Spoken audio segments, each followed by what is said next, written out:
Nah, kemarin kita sudah dijelaskan tentang keluarga Morgandi, termasuk istri si Morgandi sendiri yang bernama Eliza, yang suka memelihara para wanita untuk diminum darahnya dan berfungsi untuk memelihara penampilannya tersebut. Meskipun dikatakan aksi Eliza dalam memiliki wanita-wanita ini sebenarnya cukup normal, bahkan jauh di bawah bangsawan yang lain, dimana seperti yang pernah disinggung oleh John Fred, para bangsawan itu bisa memiliki budak-budak. Jadi hampir semua keluarga bisa mendapatkan manusia-manusia ini dengan cara yang legal, karena kebobrokan sistem para elit tersebut. Namun karena Eliza memang hanya mencari wanita-wanita dengan syarat khusus, yaitu penampilan yang cantik, membuat dia tidak mempunyai peliharaan sebanyak itu dibandingkan dengan bangsawan yang lainnya. Itulah kenapa si Morgandi di video sebelumnya langsung memarahi Eliza ketika ketahuan berencana untuk menangkap si Muen, yang ternyata adalah seorang saintis dari Sans Faith. Nah, di video ini kita akan membahas tentang pelelangan 5 buku Linji yang akan diadakan oleh Low Resource dan mulai bridgingnya ke Arc Church of the Plague, dan akan terjadi sesuatu yang cukup menarik di video kali ini. Tapi sebelum itu, seperti biasa, jangan lupa like dan subscribe. Terima kasih buat yang sudah traktir hari ini. Buat yang mau traktir bisa di deskripsi ya. Semoga bisa menghibur waktu luang kalian. Nah, let's begin the story, guys.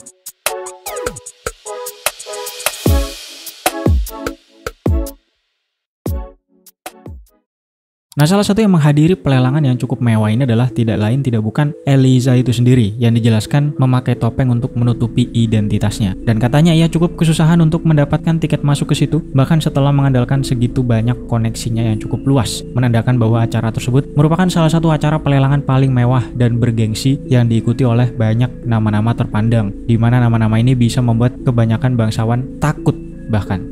Singkatnya, setelah acara mulai, Jibonong pun masuk untuk membuka acara. Yang menariknya, sebagian besar plot di sini tidak ada salah paham sama sekali atau menutupi sesuatu tentang dunia transenden, karena hampir semua orang yang datang atau bahkan mungkin semua orang di situ adalah bangsawan yang juga merupakan makhluk transenden atau setidaknya berafiliasi dengan organisasi transenden. Jadi apa yang dibawakan oleh Jibonong juga tidak lagi info-info palsu seperti kejadian petir di pesta sebelumnya untuk menutupi peperangan. Nah, di sini semuanya belak-belakan. Nah, setelah Jibonong menyapa para tamu, ia menjelaskan cukup panjang tentang Linji atau pemilik toko buku sebagai entitas dengan kekuatan dan pengetahuan yang tidak tertandingi. Di mana penjelasan tentang Linji ini masih tetap membuat Eliza yang duduk di bangku belakang nyinyir ya, masih belum sekagum itu dengan status Linji yang sangat tinggi ini yang diilustrasikan oleh Jibonong. Lalu selain Eliza sendiri, ia juga melihat wanita di sampingnya yang punya ekspresi yang sama dengan dia, masih skeptis, yang mana wanita ini adalah Franka dari keluarga Curtis. Di mana Eliza sendiri juga kenal dengan Franka yang ia dengar merupakan separuh keturunan keluarga non-transenden. Jadi entah bapak atau emaknya ini bukan dari keluarga transenden gitu ya. Sehingga Franka sendiri dijelaskan tidak mempunyai kemampuan transenden. Di mana info tentang Franka ini cukup penting karena akan terhubung dengan plot seterusnya. Jadi mungkin bisa kalian ingat-ingat ya, atau kalian bisa menebak alurnya ya. Yang pasti Franka ini adalah karakter pendukung yang cukup penting sampai ending nanti. Eliza pun menyapa dan berbincang santai dengan Franka yang juga kenal dengan si Eliza. Di tengah, Jibonong masih terus membawakan acara. Ia menanyakan apakah Franka datang untuk membeli buku, yang kemudian Franka jawab bukan, melainkan pelayannya atau bodyguardnya yang bernama Mike lah yang ingin membeli salah satu dari buku di situ. Katanya, meskipun hal ini sebenarnya adalah bohong ya, karena tempo hari kita dijelaskan bahwa sebenarnya Franka sendiri yang tertarik dengan buku berjudul 1000 Classic Home Dishes karena hobi rahasianya yaitu masak-masak. Tapi ketika Eliza melihat ke arah Mike, ia merasa cukup aneh karena Mike ini sangat fokus dengan Jibonong yang membawakan acara, bahkan tidak melirik ke arah Franka sama sekali yang harusnya ia lindungi sebagai bodyguard. Eliza juga mulai menyadari tatapan orang-orang lain di situ juga sama seperti Mike. Seperti jiwa-jiwa kompetisi mereka ini sangat terpacu untuk mendapatkan buku yang akan dilelang dan sangat fokus sekali banget dengan acara pelelangan tersebut. Nah, namun bagi Eliza yang tidak mengetahui apapun tentang buku Linji, ia menjadi salah sedikit orang yang tidak menemukan keseruan dari pelelangan tersebut karena acara ini hanya berfokus pada buku saja, tidak seperti acara lain yang ada banyak hal yang seru lainnya. Sehingga Eliza lebih memilih ngobrol dengan Franka yang juga sama-sama tidak mengerti buku semacam apa di acara tersebut. Singkatnya, Franka kemudian balik tanya apakah Eliza ingin beli buku. Eliza menjawab ia sebenarnya hanya ingin tahu sosok pemilik toko buku yang terkenal akhir-akhir ini. Sayangnya tidak kelihatan sama sekali di acara tersebut. Eliza pun menceritakan gosip bahwa bahkan saintis dari Sans Faith adalah asisten dari pemilik toko buku tersebut. Yang mana info ini membuat Franka cukup kaget karena ketika pesta ia sempat melihat penampilan Linji yang tidak sama sekali terlihat seperti orang dengan status sangat tinggi, hanya seperti mas-mas pendodol buku biasa. Nah, percakapan santai mereka berdua ini kemudian berhenti ketika Jibonong memukul palu lelang yang membuat semua orang fokus memperhatikan tanda dimulainya penawaran barang pertama. Jisixu yang ada di belakang panggung pun menyuruh seseorang untuk mengantarkan sebuah kotak yang dihiasi 4 permata emerald. Yang permata ini sekaligus berfungsi untuk menyegel kekuatan dari buku di dalamnya supaya tidak bocor keluar. Bahkan sebenarnya 4 emerald ini sendiri harganya sangat mahal, di mana hanya 2 biji saja bisa membeli rumah mewah di Central District. Tapi mereka memberikan 4 emerald ini hanya sebagai bonus selain daripada isinya, yaitu buku Linji yang tentunya diincar oleh mereka-mereka yang memang sudah tahu. Dan Low Resource sendiri juga tidak masalah karena kita tahu bahwa mereka ini hanya menjembatani kepentingan si Linji yang mencari pemegang dari masing-masing buku tersebut. Jadi lelang ini sebenarnya bukan pembeli yang cari buku, tapi seperti bukunya itu sendiri yang mencari siapa yang pantas untuk memilikinya. Nah, singkatnya dibukalah kotak tersebut memperlihatkan sebuah buku berjudul Relief Text. Itulah. Jibonong kemudian mengatakan bahwa mungkin beberapa dari mereka tidak bisa melihat judul bukunya, katanya. Sehingga Jibonong pun kemudian menyebutkan secara langsung judul buku tersebut kepada para tamu, yaitu Relief Text ini, yang langsung membuat sebagian besar tamu di situ merasakan perasaan yang aneh. Karena selain dari judulnya sendiri yang tidak biasa ini, yang menciptakan sensasi merinding, meskipun tanpa diduga cukup banyak juga orang di situ yang mampu membaca judulnya secara langsung, namun kepala mereka kemudian menjadi sakit, sehingga ruangan pun mulai kacau penuh dengan suara orang-orang ini. Jadi intinya setiap buku yang akan dilelang, setiap kali buku-buku ini diperlihatkan, bukunya akan memberikan pengaruh kepada orang-orang di situ yang membuat mereka perlahan menjadi kacungnya si Linji sampai akhir pelelangan nanti. Meskipun sebenarnya plotnya sangat panjang ya, memakan 2 atau 3 chapteran, tapi akan gua persingkat saja seperti biasa. Akan gua ambil kejadian yang penting-penting dari setiap buku yang dilelang. Oke, salah satu dari sedikit orang yang tidak terkena efek pengaruh buku pertama yang berjudul Relief Text ini adalah Franka. Bukan hanya tidak terkena efeknya, ia bahkan menjadi bingung karena judul buku yang ia lihat bukan Relief Text seperti yang dikasih tahu oleh Jibonong, melainkan The Old Man and the Sea, alias judul asli bukunya Dari Bumi seperti yang dilihat oleh si Linji. Sama seperti ketika Pesta Jisixu, kalau kalian ingat, Franka juga bisa melihat judul asli buku dari Blood Sacrifice adalah 1000 Classic Home Dishes, alias buku masak-masak. Nah, Franka sendiri antara menjadi bingung apakah dia salah baca atau Jibonong yang salah baca, atau karena dia tidak mempunyai kemampuan transenden membuat dia tidak bisa membaca judul mistisnya. Karena seperti kata Jibonong tadi bahwa mungkin tidak semua orang bisa membaca judul bukunya sehingga ia mengucapkannya secara langsung. Jadi sampai sini Franka bukan melihat sebuah keanehan di situ, melainkan ia meragukan dirinya sendiri. Intinya kayak, oh mungkin gua sendiri yang memang gak punya kemampuan mistis untuk memahami bukunya gitu ya, sehingga ia memilih untuk tidak mengungkapkan kelemahannya tersebut yang tidak bisa memahami bukunya seperti yang lain, karena kalau orang-orang tahu mungkin ia akan ditertawakan. Nah, Franka kemudian mengingat kalau Eliza juga sepertinya bukan makhluk transenden, sehingga ia kemudian melihat ke arah Eliza yang tanpa diduga sampai sini sudah berubah menjadi tua secara cepat. Setiap detiknya membuat penampilan Eliza ini semakin keriput di pandangan si Franka. Tangan si Eliza juga tanpa sadar menggaruk-garuk kursinya sampai berdarah, matanya melotot ke arah buku tersebut dan ia mengucapkan kalimat-kalimat yang tidak bisa Franka mengerti. Di saat yang sama, Jibonong menjelaskan bahwa buku berjudul Relief Text ini dapat mengungkapkan kebenaran di balik sesuatu. Artinya, sepertinya penampilan Eliza yang asli ini telah terungkap berkat buku tersebut. Karena Eliza sendiri sebenarnya sudah nenek-nenek, tapi karena ia meminum eliksir selama ini, penampilannya dari luar terlihat masih muda. Nah, tentu saja Franka melihat Eliza dengan tatapan yang agak jijik atau lebih tepatnya kaget ya, dan tatapan ini disadari oleh Eliza sendiri yang kemudian bertanya kenapa Franka menatapnya seperti itu. Untungnya Franka memang berasal dari keluarga transenden dan cukup sering melihat sesuatu yang aneh. Ia langsung tenang dalam waktu yang singkat dan hanya menjawab tidak ada apa-apa, katanya. Franka hanya menganggap apa yang dialami Eliza ini adalah berkaitan dengan urusan pribadinya sendiri terkait masalah mistis yang mungkin cukup normal dalam dunia transenden. Tapi karena Eliza mungkin tersinggung dan mungkin juga sedang tidak dalam pikiran yang jernih karena pengaruh dari buku Linji, ia kemudian marah kepada Franka, mengatakan bahwa Franka pasti menganggap dirinya menjijikkan. Meskipun Franka menjawab tidak berkali-kali, Eliza tetap ngotot sampai bahkan mencekik Franka dengan tangannya yang sampai sini sudah berdarah akibat sebelumnya tanpa sadar menggaruk-garuk kursi. Nah, Franka yang terlihat kesakitan ini anehnya tidak diselamatkan oleh Mike yang ada di belakangnya. Padahal harusnya keselamatan Franka ini adalah prioritas Mike tersebut. Untungnya setelah itu Jisixu yang ada di balik panggung melempar sebuah pisau tepat memotong tangan si Eliza. Eliza pun guling-guling kesakitan dan Franka juga jatuh ke lantai, tapi untungnya tidak menderita luka yang serius. Jisixu kemudian muncul dari balik panggung, mengumumkan ke semua orang di situ bahwa siapapun yang mengganggu jalannya acara lelang tersebut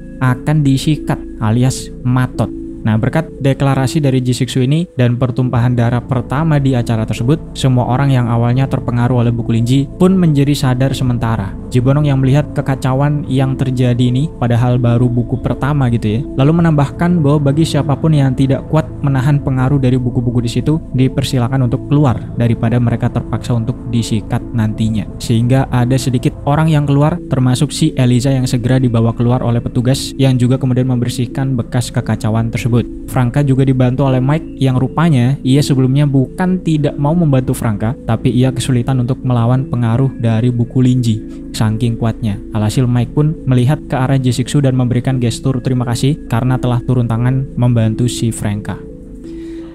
Nah, di sisi lain, orang-orang yang datang ke situ dikatakan minimal ada di tingkat pandemonium atas. Sebagian besar mereka memang sudah mengetahui efek dari buku Linji sejak pertama kali diumumkan di pesta ulang tahun Jisixu. Jadi hampir semua orang yang datang ke situ harusnya sudah mempertimbangkan kemampuan mereka masing-masing, kecuali mungkin Franka yang entah bagaimana tidak kena efek sama sekali, dan si Eliza yang harus membayar resiko dengan terpotong karena cukup berani untuk datang tanpa tahu sebenarnya acara apa yang ia datangi tersebut. Namun meskipun mereka ini telah memprediksi akan ada efek sesuatu yang terjadi, sayangnya estimasi mereka ini sangat salah karena ketika sebelumnya mereka sangat pede dengan kemampuan masing-masing, rupanya justru sebaliknya, hampir semua orang di situ ikut terpengaruh buku dari Linji. Padahal baru buku pertama saja, sisa 4 buku yang lain. Singkatnya, Jibonong kembali memukul palu lelangnya dan acara kembali fokus ke buku relief teks sebelumnya. Setelah menyaksikan kengerian buku tersebut, tidak ada satupun yang berani memberikan harga karena sampai sekarang mereka masih merasakan tekanan dari buku tersebut. Seperti kata Jibonong, bukan mereka yang mengincar bukunya, melainkan bukunya yang mencari orang yang pantas. Di sisi lain, karena tidak ada satupun yang memberikan penawaran harga, lucunya Franka merasa kasihan dengan Jibonong karena ia berpikir apakah Jibonong ini tidak malu nantinya kalau tidak ada seorang pun yang menawar. Alhasil Franka hampir berniat memberikan penawaran sebagai bentuk menghargai saja. Tapi tak lama setelah itu, ada seseorang dari Truth Society memberikan penawaran harga. Meskipun tidak dijelaskan siapa, namun Jibonong mengenali si orang ini dari emblem yang ia pakai, yaitu emblem yang biasanya diberikan oleh pemimpin Truth Society itu sendiri, yang sekaligus berfungsi untuk melindungi dari pengaruh pikiran. Jadi secara tidak langsung, orang ini mewakili si Maria di acara tersebut. Di sisi lain, Jisixu juga tidak terkejut karena ia mengingat tempo hari Linji pernah mengatakan bahwa buku tersebut memang cocok untuk scholar dari Truth Society yang dijelaskan di part 57. Entah sempat dijelaskan atau tidak ya, karena biasanya penjelasan yang panjang akan gue skip. Intinya mereka sudah menduga bahwa buku itu akan berada di tangan Truth Society dari perkataan Linji secara langsung, dan secara singkat buku tersebut pun terjual ke orang dari Truth Society ini. Lalu setelah kotak bukunya ditutup lagi, orang-orang pun sekali lagi sadar dari pengaruh buku tersebut. Singkatnya, buku kedua yang dibawa naik berjudul Soul of Vengeance. Dengan kali ini kotaknya dihiasi permata amethyst yang punya efek kemistisan untuk menyegel kekuatan berkaitan dengan jiwa. Karena Jibonong kemudian menjelaskan bahwa buku tersebut berkaitan dengan keinginan terdalam seorang manusia dan mampu menempa jiwa seseorang, apalagi yang berhubungan dengan vengeance alias pembalasan. Nah, lagi-lagi setelah kotaknya dibuka memperlihatkan buku Soul of Vengeance ini yang mengeluarkan asap tipis berwarna violet, para tamu kembali terpengaruh, termasuk si Mike yang tiba-tiba mengeluarkan desisan dan ekspresi kesakitan. Bahkan ada orang yang tiba-tiba teriak dan tantrum. Tapi Franka sendiri juga masih tidak bisa membaca judul mistisnya karena ia melihat judul yang adalah Count of Monte Cristo. Nah, Jibonong di sisi lain hanya tersenyum melihat kesengsaraan para bangsawan Central District di situ yang terkena efek dari buku Linji. Lebih tepatnya 6 keluarga yang dia singgung, yaitu keluarga Seku, Palaci, Aldru, Ludwig, Hanno, dan Stuart. Ia rupanya tanpa sadar merasakan sensasi yang puas ketika melihat 6 keluarga ini sangat sengsara terkena efek buku tersebut. Karena selama ini mereka inilah yang seenaknya menekan keluarga Ji dan mengeksploitasi masyarakat biasa. Bahkan Jibonong sempat mengatakan akan membunuh mereka semua katanya. Namun ternyata Jibonong ini sendiri juga terkena efek dari Soul of Vengeance. Untungnya ia kemudian disadarkan oleh Jisixu yang menyadari keanehan bapaknya tersebut. Jibonong pun menyadari seberapa mengerikannya buku tersebut mempengaruhi jiwa manusia, apalagi yang berhubungan dengan vengeance alias pembalasan, seperti dia yang ingin membalas perbuatan ke-6 keluarga bangsawan tadi. Sehingga sampai sini Jibonong penasaran kira-kira orang seperti apa yang dipilih oleh buku tersebut. Nah, singkat cerita, orang yang menawar buku ini adalah seorang pria dari keluarga Katya bernama Tom, di mana Jibonong mengetahui bahwa dulunya keluarga Katya merupakan salah satu top 10 keluarga bangsawan. Namun pada satu hari keluarga ini menghilang dalam sekejap karena alasannya mereka kurang berbaur atau kurang rukun dalam circle para bangsawan. Dan bisa kita tebak kemungkinan besar jatuhnya keluarga Katya ini diakibatkan oleh konspirasi para bangsawan gitu ya, sehingga harusnya keluarga Katya ini punya keinginan balas dendam yang sangat besar pula. Nah, melihat si Tom yang memberikan penawaran kepada buku tersebut adalah dari keluarga Katya yang punya jiwa-jiwa balas dendam yang besar, Jibonong pun sangat bersemangat menantikan kejadian macam apa yang akan terjadi ke depannya. Bahkan meskipun si Tom ini setelah memberikan penawaran tersebut, sebenarnya ia masih sempat ragu-ragu karena tentu saja ia sudah tidak punya apapun termasuk uang untuk membeli buku tersebut. Ia bisa datang ke situ saja karena katanya entah bagaimana sangat beruntung bisa dapat undangan segala macam, seperti ada sebuah takdir yang menuntun dia. Dan ketika Tom melihat buku Soul of Vengeance, ia terkena efek pikatan dari buku tersebut dan merasa ada sebuah kesempatan besar yang harus dia ambil, meskipun ia harus menukar hidupnya sekalipun demi bisa mendapatkan kesempatan tersebut. Nah, Jibonong yang tidak terlalu peduli tentang uang dan justru sangat senang dengan buku tersebut bisa dipegang oleh orang yang tepat, Jibonong mengiyakan saja penawaran si Tom ini meskipun ia tahu bahwa sebenarnya Tom tidak bisa bayar. Jibonong hanya mengatakan bahwa Tom bisa membayar langsung kepada pemilik toko buku tersebut nantinya dan sebisanya. Tom pun naik ke panggung untuk mengambil bukunya dan kotaknya sekaligus berterima kasih juga kepada Jibonong. Dan di sisi lain, si Franka sampai sini sudah mulai bosan menunggu buku masak-masaknya muncul. Nah, setelah itu buku ketiga pun naik ke panggung, disimpan di dalam kotak yang kali ini dihiasi dengan permata ruby yang bisa menekan kekuatan berkaitan dengan darah. Karena di dalam situ ada buku yang berjudul Blood Sacrifice, buku yang sama dengan yang Linji berikan kepada Charlotte, dan buku yang sangat dinantikan oleh Franka karena judul aslinya adalah 1000 Classic Home Dishes alias buku masak-masak. Di mana menurut Jisixu yang masih ada di belakang panggung, ia tidak yakin akan ada banyak orang yang mampu bertahan dari tekanan buku tersebut. Bahkan ia sendiri dan bapaknya pun juga akan kesusahan, katanya. Lalu ketika kotaknya dibuka, seluruh ruangan berubah menjadi organ yang hidup, kursi berubah menjadi daging, kabel berubah menjadi pembuluh darah dan sebagainya. Dan bukunya sendiri juga sesuai yang pernah dideskripsikan ketika Linji memberikan buku yang sama kepada Charlotte, yaitu seperti kumpulan organ yang diikat menjadi satu. Beberapa orang yang tidak kuat langsung bermutasi di tempat, orang yang setengah kuat menjadi ketakutan, dan yang bisa menahan tekanannya melihat bukunya dengan perasaan yang kagum. Nah, ketika penawaran dibuka oleh Jibonong, si Franka tentu saja langsung menaikkan penawaran. Di sisi lain, Jibonong juga mengenali Franka sebagai putri dari keluarga Curtis yang dikenal tidak punya kemampuan transenden. Jadi awalnya ia agak kaget karena buku Blood Sacrifice ini merupakan buku yang mengerikan dan cukup tidak cocok dengan pribadi si Franka. Tapi ya karena bukunya yang memilih, apalagi tidak ada orang lain di situ yang memberikan penawaran juga, Jibonong tentu saja menerima penawaran si Franka. Franka pun mengambil bukunya dengan perasaan yang senang, bahkan bukunya dia peluk sambil berjalan balik dan mengajak Mike untuk pulang. Sehingga hal ini membuat orang-orang yang melihat menjadi sangat merinding karena sudah seperti seorang psikopat gitu ya, yang dari gerak-geriknya seperti lucu, senyum-senyum, tapi sambil memegang senjata paling berbahaya. Jibonong juga cukup kagum karena bahkan orang lain yang melihat buku tersebut, hanya melihat bukunya, ikut terkena efek, entah itu bermutasi dan sebagainya. Tapi hanya Franka ini yang dari penampilan saja tidak berubah sama sekali dan bisa sangat tenang ketika memegang buku tersebut. Nah, singkatnya buku selanjutnya yang naik berjudul Book of Destinies. Franka yang sudah hampir pulang sempat berbalik dan melihat bukunya dengan judul asli Water Margin. Alhasil karena dari judulnya ia merasa tidak menarik dan ia sendiri juga masih tidak bisa memahami mistis-mistisannya karena dia tidak punya kemampuan apapun. Franka pun memilih untuk pulang saja. Tapi singkat cerita, intinya kita persingkat saja, lelang terjadi seperti sebelumnya. Bukunya masih memberikan pengaruh kepada para tamu dan akhirnya Book of Destinies ini pun jatuh ke tangan seorang anggota Secret Tower.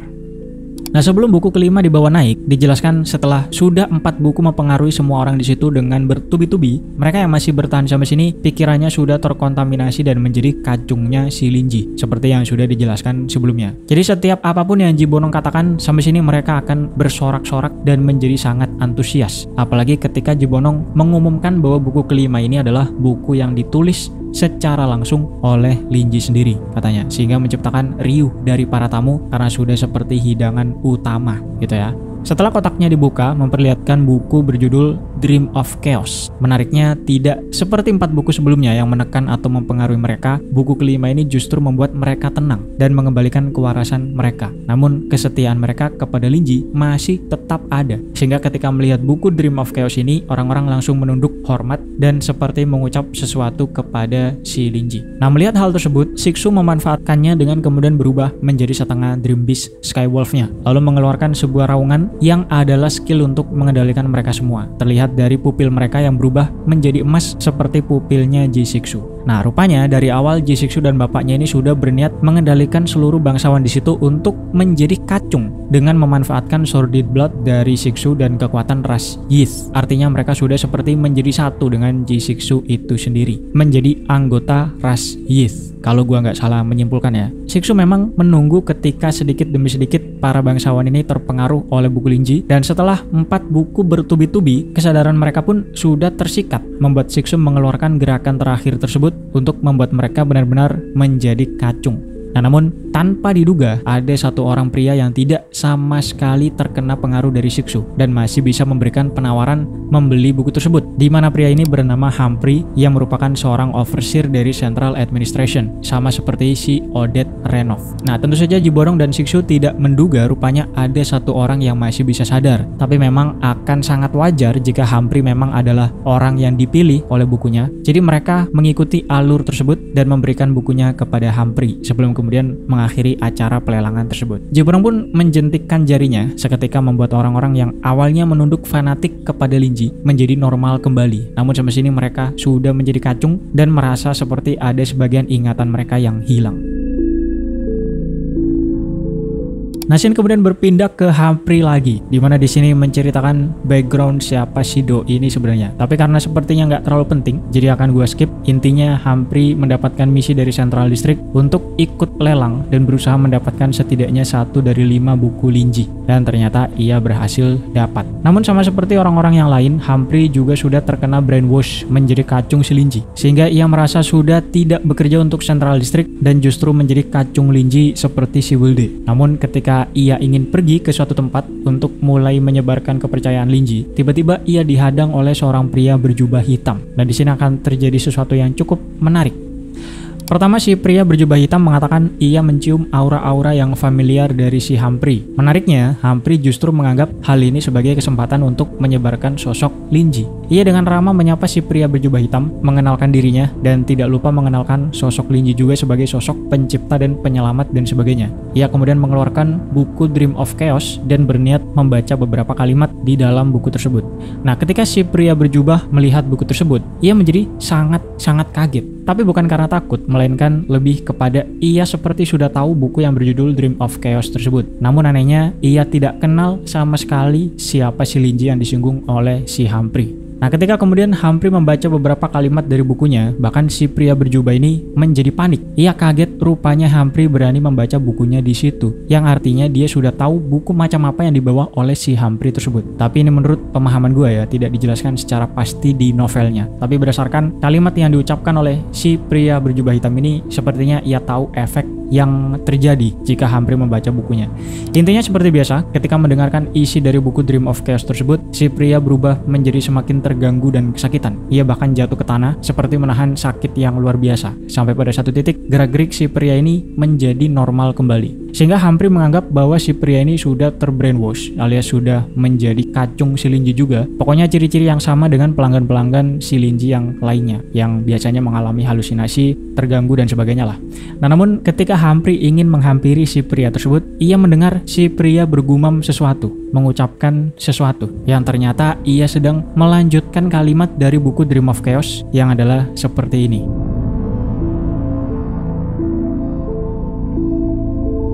Dan seterusnya yang dikatakan cukup panjang.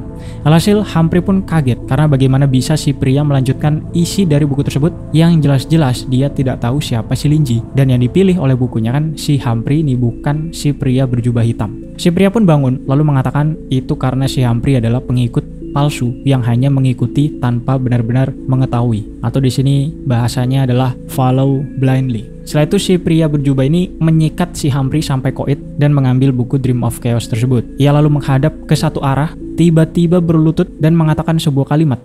terima kasih Lord karena telah menuntun dari lower district naik ke upper district untuk memberikan buku tersebut, dan kami akan menunggu di tempat yang telah dijanjikan, kata dia. Nah, di arah si pria tersebut menghadap cukup jauh dari situ, rupanya terlihat si Blackie yang mengangguk kepada si pria dan menghilang tak lama setelah itu. Nah, di scene terakhir ini ada banyak info baru yang bisa menjadi tebak-tebakan berdasarkan deskripsi yang diberikan. Pertama, si pria berjubah hitam datang dari lower district karena deskripsi novelnya sangat mirip dengan ilustrasi komik yang menggambarkan bentuk fisik penduduk lower district di mana tubuh mereka bermutasi seperti ilustrasi ini. Kedua, ia seperti tahu buku Dream of Chaos tersebut isinya apa dan efek apa yang terjadi jika si Humphrey membacanya. Tapi anehnya, ia bahkan tidak tahu siapa si Linji, padahal harusnya buku tersebut ditulis oleh Linji sendiri. Ketiga, rupanya ia mengetahui sosok si Blackie dalam hubungan yang baik ya. Biasanya Blackie kan muncul cuman buat mengkoitkan sesuatu atau menakuti sesuatu. Satu-satunya orang yang pernah berkomunikasi dengan Blackie dalam hubungan yang baik adalah si Linji saja. Tapi sekarang ada satu orang lagi yang rupanya mengetahui sosok Blackie. Bahkan dari gerak-geriknya mungkin bisa kita simpulkan dia ini adalah pengikut Blackie itu sendiri tanpa melalui perantara si Linji. Bahkan dia sendiri nggak tahu si Linji itu siapa. Nah, dari hal-hal tersebut bisa kita simpulkan, tapi dari titik ini penjelasan gue cuma teori ya, bisa benar dan bisa salah.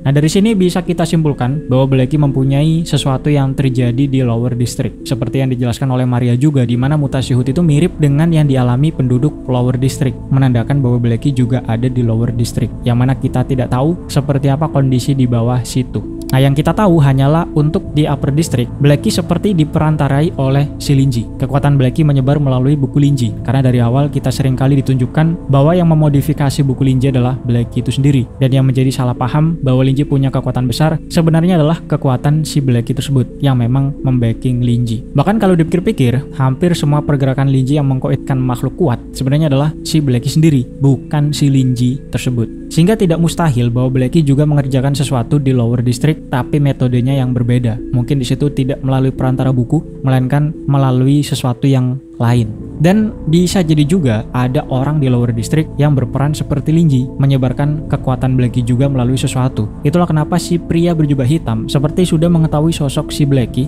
bahkan ngangguk si Blackie-nya tanpa kenal siapa itu si Linji, gitu ya. Sehingga sampai sini makin membingungkan sebenarnya siapa atau berperan seperti apa sosok Linji yang menjadi protagonis di novel ini. Atau apakah sebenarnya Linji ini hanya karakter sampingan dan protagonisnya adalah si Blackie? Kita masih belum tahu. Nah, tapi perlu diingat, yang gue jelaskan di akhir ini hanyalah asumsi pribadi ketika gue baru pertama kali baca novel ini, supaya tidak spoiler dan menambah keseruan menebak-nebak saja. Tentunya gue sudah tahu endingnya akan seperti apa, karena sudah baca sampai tamat. Tapi kalau gue jelasin fakta yang bener kan malah akan menjadi spoiler. Itulah kenapa gue jelaskan dari perspektif ketika baru pertama kali baca dulu, yang belum tentu bener semua, dan kalian bisa ikut cocokologi di kolom komentar.